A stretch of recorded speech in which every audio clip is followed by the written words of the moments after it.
大家好，我是 Anthony， 欢迎来到我的频道。这期视频我们继续来讨论创伤迷恋以及怎样寻找好的亲密关系。上期视频我们探讨了几个创伤迷恋的案例，也就是一个人长期被有毒的亲密关系所吸引和伤害。我们总结了创伤迷恋的几个特点。首先就是当事人往往会在亲密关系中反复尝试修复自己过去的创伤。他们会用尽各种方式去改变对方，投入更多的情感资源，希望这一次能弥补过去未能完成的情感体验。然而，这种修复的努力通常都是徒劳的。其次是在创伤迷恋中，当事人往往会出现严重的退行，比如非黑即白的思维方式，以及一种原始的赎罪感或内疚感，认为只有通过极端的自我牺牲和忍受痛苦，才能获得爱或认可。当然，更重要的是，当事人有时候也能够明白这段关系是有毒的，是存在严重问题的，但仍然会感到强烈的、难以抗拒的吸引，继续投身其中，并且这个过程似乎难以用语言去表述和理解。当有人询问为什么还要继续维持这种糟糕的关系时，当事人可能给出一个自相矛盾、难以自圆其说的回答，或者用一些抽象空洞的话语来回避，或者会说你说的都对，但我就是做不到。这种道理都懂，但就是做不到的现象，其实是十分常见的。它也在提醒我们，单纯的通过阅读和思考心理学，为什么常常难以取得突破。那这期视频我们就来简单探讨这个话题。如果你对今天的视频内容感兴趣，或者你有任何想找我探讨和咨询的话题，都可以联系我的邮箱预约。那么继续说回我们今天的主题。首先，当一个人说自己道理都懂，但就是做不到时，他所说的道理指的都是能够被有意识的提取、反思，能够被言语化和象征化的内容。我们通常所说的知识和记忆都属于此类，比如数学定理、历史事件、语言和语法规则、词汇的含义、科学的理论等等，它们都属于可以在意识层面用语言表达和讨论，也是可以通过语言和符号来不断修正自己的理解的。因此，在这些领域，如果我们获得了更加正确的知识和记忆，就自动更正和修改了错误的知识。然而，认知科学告诉我们，记忆并不是单一的，它可以分为外显记忆和内隐记忆。外显记忆就是我们日常所说的记忆，而内隐记忆的主要特征就是它是非言语的、不自觉的，是难以通过直接的语言反思来捕捉的。个体更多的只是知道怎么做，但并不知道是什么以及为什么。例如如何跳舞、如何开车、如何骑自行车等等。当你学会了骑自行车，即使多年没有骑车也不会忘记，这就是内隐记忆获得的技能。但这种记忆主要靠的是反复的行为模式塑造出来的熟悉的感受，而不是通过语言进行有意识的回忆。因此，你在骑车时不需要集中注意力去思考如何行动，就能够自动执行任务。相反，如果你试图通过有意识的思考和语言表达来骑车，把每一个动作拆解成具体的步骤，例如我应该先左转，把车转向左边，然后调整重心保持平衡，这反而干扰了本能的动作，变得不会骑车了。而最重要的内隐记忆，则是人类与他人相处的知识，也就是内隐关系知识 （implicit relational knowing）。这些知识是个体在与他人建立亲密关系时逐渐形成的关于如何与他人互动的知识。这种知识不以语言的形式存在，而是通过非语言、情感和互动的方式潜移默化地影响我们的行为和互动模式。比如说，一个5岁的孩子偶然地萌发了一个念头，他开始在纸上随手画画，父母夸奖了他，他很高兴。事后，他可能完全遗忘自己被夸奖这件事。然而，他对于自发性的探索和这种被夸奖的愉快体验连接起来，并内化为一种与他人互动的模式。在长大后，他可能会对于自己自发探索的行为结果抱有乐观的预期，潜意识里倾向于认为他人会欣赏自己。实际上，他往往不能说出来这种乐观预期的证据和依据，即使收到某些负反馈，但他就是倾向于主观上相信自己的探索会有好的结果。而另一些人则是一定要看得见非常现实的回报和反馈，才敢于去探索一些事情。我们可以做这样一个类比，内隐关系知识就如同一个心理上的账户或者银行，一个人想要做一件自发性的事情，他看不到明确的反馈，未必能得到周围大多数人的支持和认可。如果他拥有更加积极的内隐关系知识，也就是他认为自己最终能获得他人的支持时，那么他就可以从这个心理的银行中预支一部分资本，作为自己做事的启动资金。他内隐地知道自己能够在未来获得回报。由于这种知道是内隐的，当事人可能说不出来特别清晰和计划，因而在外人看起来这就很像是一种非理性的行为，但从他的内隐关系知识来看，他是非常理性的，而结果他有可能坚持下去并获得了成功。另一些人则需要看到非常现实、具体的回报才能行动，没有办法预测和想象暂时看不到成果的事情，这相当于他的心理账户融资要更困难，结果就是他的行动更加保守、谨慎和传统。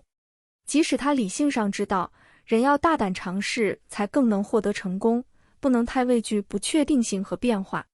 然后他也读了很多书，能从经济学、社会学、心理学等很多角度论证这一点是多么正确。然而他个人的行为模式和处事风格却仍然可能是非常保守的，因为他的读书和思考只是纠正了外显的记忆，但未必能够修正他那些消极的内隐关系知识。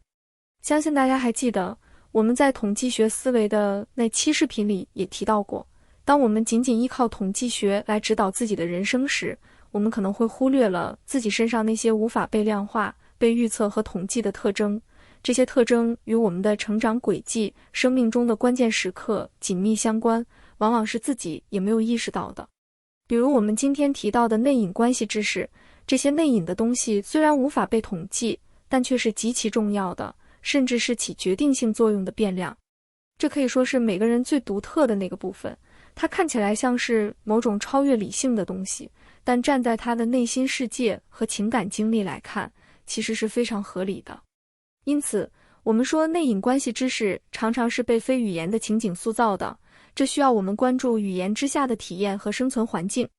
比如，如果一个孩子经常看到父母彼此温柔的交谈，表达亲密，那么孩子也会感到这样的家庭氛围是令他放松的、舒适的。他会感到恋爱和婚姻是美好的事情，他未必会意识到自己学会了父母的相处方式，但他在未来与伴侣的相处中会自动地复刻这一切。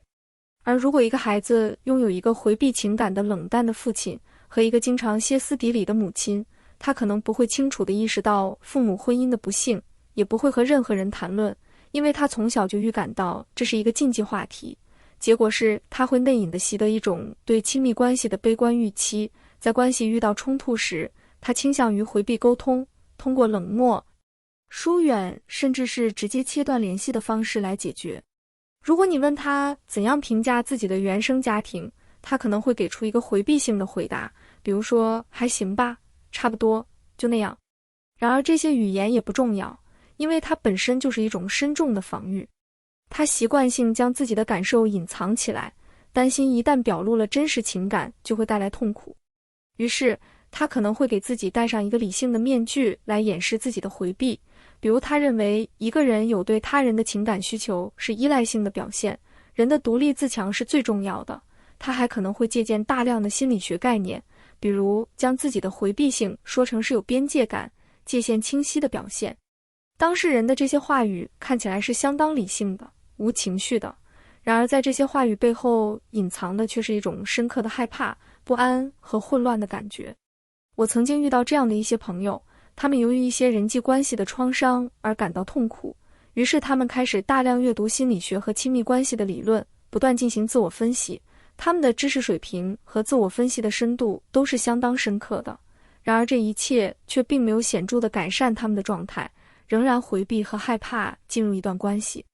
因为阅读、思考和自我分析本身是难以改写和触及内隐记忆的，真正起关键作用的是新的人际关系和新的体验。我们应该明白，就修复创伤这个目标而言，对创伤的理论性分析永远不能代替真实和健康的关系。正如一位心理治疗师所说的，患者需要体验而不是解释，或者说患者需要一个关系胜过需要一个解释为什么的理由。那么怎样通过人际关系来改写我们的内隐关系知识呢？心理学家 Lyons Ruth 在这篇文章中就说道，传统的精神分析强调解释的重要性，也就是通过解释使被压抑的冲动和幻想得以意识化，然而解释本身并不足以带来改变。作者认为，心理治疗中真正起作用的是那些 special moment， 也就是双方建立起深度链接的时刻。此时，治疗师不再是一个单纯对患者潜意识冲动进行诠释和分析的理论专家，不是一块白板或镜子，而是同样投入自己的真实存在，投入自己的情感，并与患者进行情感互动的人。作者将其称之为 intersubjective meeting， 也就是互为主体的交流。这种情感的互动和共鸣往往比语言更能够触及一个人的自我认同，整合并改写对方那些僵化的、不健康的内隐关系知识。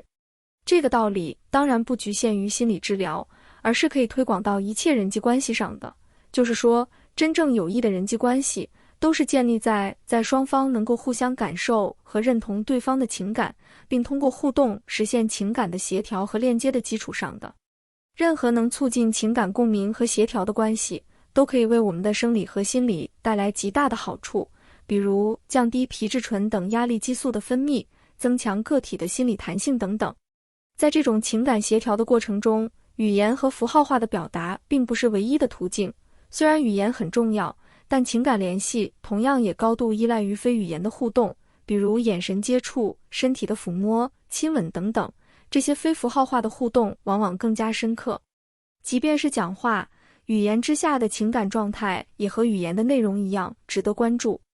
比如，有人认为好的亲密关系就是两个人每天讨论严肃深刻的知识，互相分析，旁征博引。然而我认为好的亲密关系应该是双方可以大量的说废话的。所谓废话，就是那些没有太多深意、时效性很低的信息，这些看似无关紧要甚至是无聊的对话，